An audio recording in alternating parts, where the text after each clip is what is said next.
Unravel's story is told without words, but the places you visit are full of stories. What we don't tell through dialogue, we tell through the world and through the gameplay instead. There are two sides to Unravel's story. There's a past and a present. The story of the past is told through the details, through the things you'll find if you go looking for them. The game world is full of memories, secrets and subtleties, and things that hint at the past and how it's all connected. The present is Yarny's story, and it's told through moments, through the things you experience, see, and do. That's basically the foundation for our level design. We want to create memorable moments and give you the opportunity to make great moments of your own. We want to make levels that can be retold and easily described, that all have their own unique setting and tone, like the sea level, where you jump on rocks down by the seashore, trying to not get washed away by the waves, or the mire, where you battle mosquitoes in the mist. All of those settings are taken from northern Sweden, our home.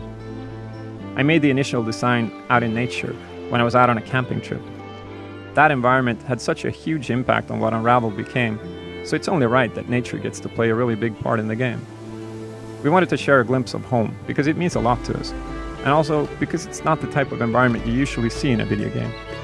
Video games tend to go for the fantastical, but Unravel is about the ordinary, about what's out there right outside your door.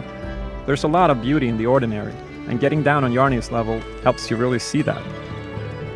The world is full of beautiful things to find. We've worked super hard on making that beauty come across, to capture what those places feel like. It's not about matching it pixel for pixel, but about trying to make their unique atmosphere come across. To show people what it's like to play in the new snow on a sparkling bright winter's day, or just how big of a reward it is when you finally find those berries in the mire. Every place feels different and has something different to say. Every place has links to the past and moments for Yarny to experience. Scary moments, tense ones, precious ones. Moments to explore and to experiment, to think and to feel. We've based Unravel on our home. We wanted to make our game world this beautiful place that you would want to visit and spend time in, lose yourself in. A place that challenges and inspires you. A place that feels like home. Yarny and Unravel were born out of a single spark of inspiration.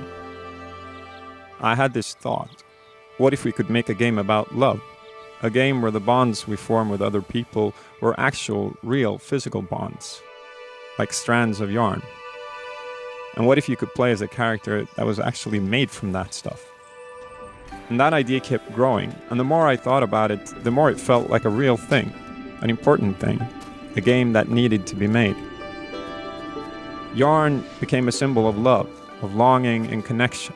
It's the red thread that runs through our lives and ties everything together. The game would be about reaching out, about mending broken bonds. You will play as a little being made from yarn, tethered to something important at the start of the game. And you would try to make it to the end without unraveling, so you could use your yarn to reconnect things that weren't meant to be apart.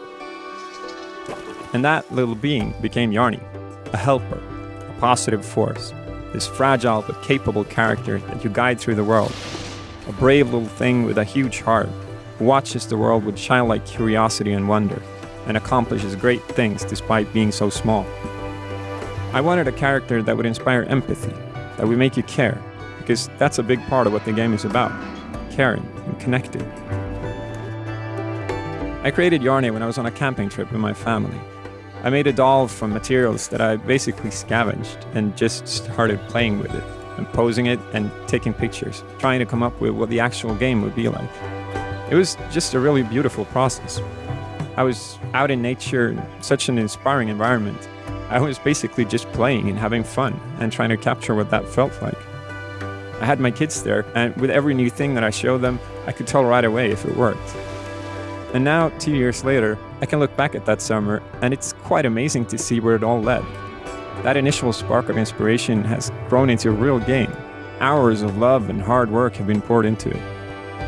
And Yarny is already reaching people, forming new bonds. And that's a pretty great feeling.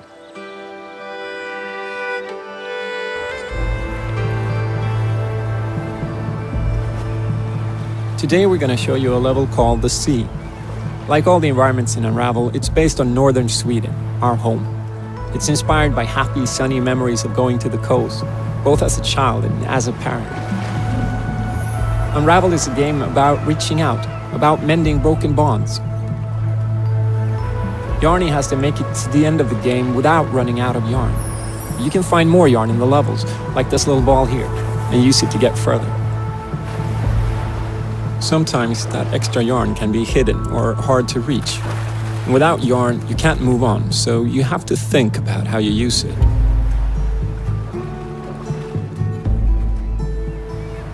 Here, you can tie 2 knots to create a bridge, which also doubles up as a slingshot.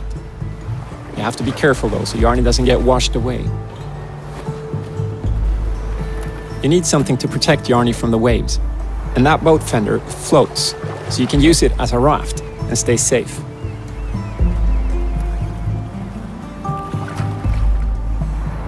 But it's got more uses too, because it's so buoyant. The gameplay is all physics-based.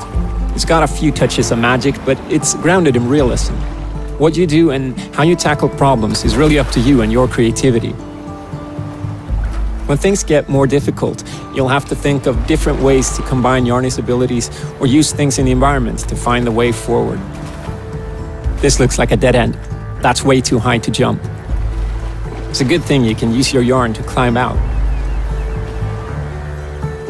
Okay, let's think this through and try another approach.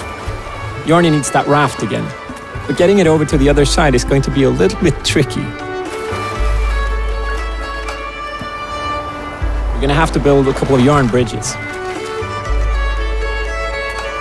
You see, those yarn bridges, they can carry objects too, so you can make one to get the fender out of the water.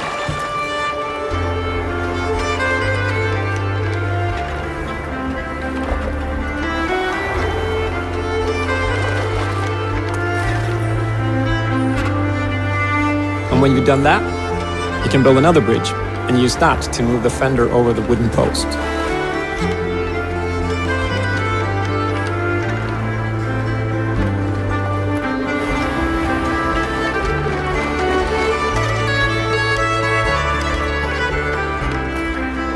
And now you can push your little raft in place and you can cross the water safely. Well, fairly safe anyway.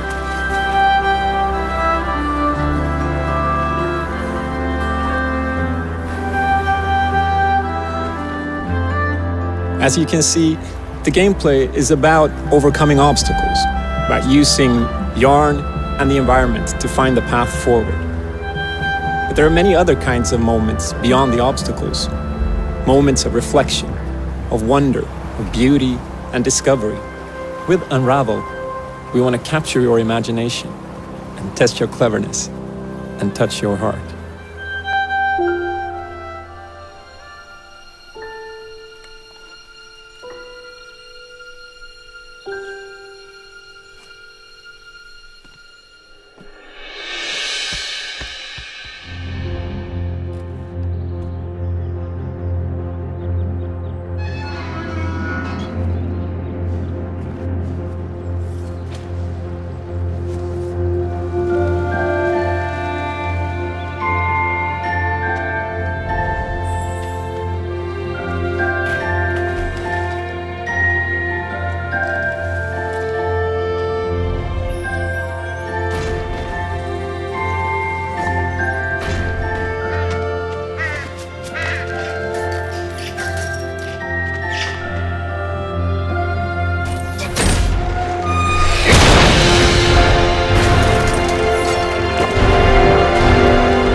Hi, I'm Martin, and we're at Coldwood today, and we're gonna make a Yarny doll. First thing, you're gonna need some wire, some yarn, obviously, red and white paper clips, pliers, scissors, might be good.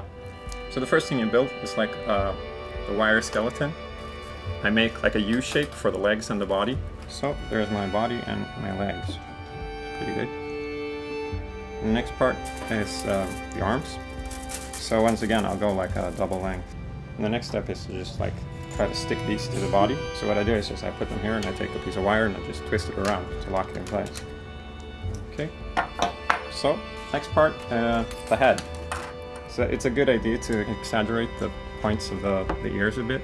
And the way I attach the head to the body as well is just I leave a lot of excess wire and then I kind of wrap it around these to just lock it on there. So it's starting to look like something.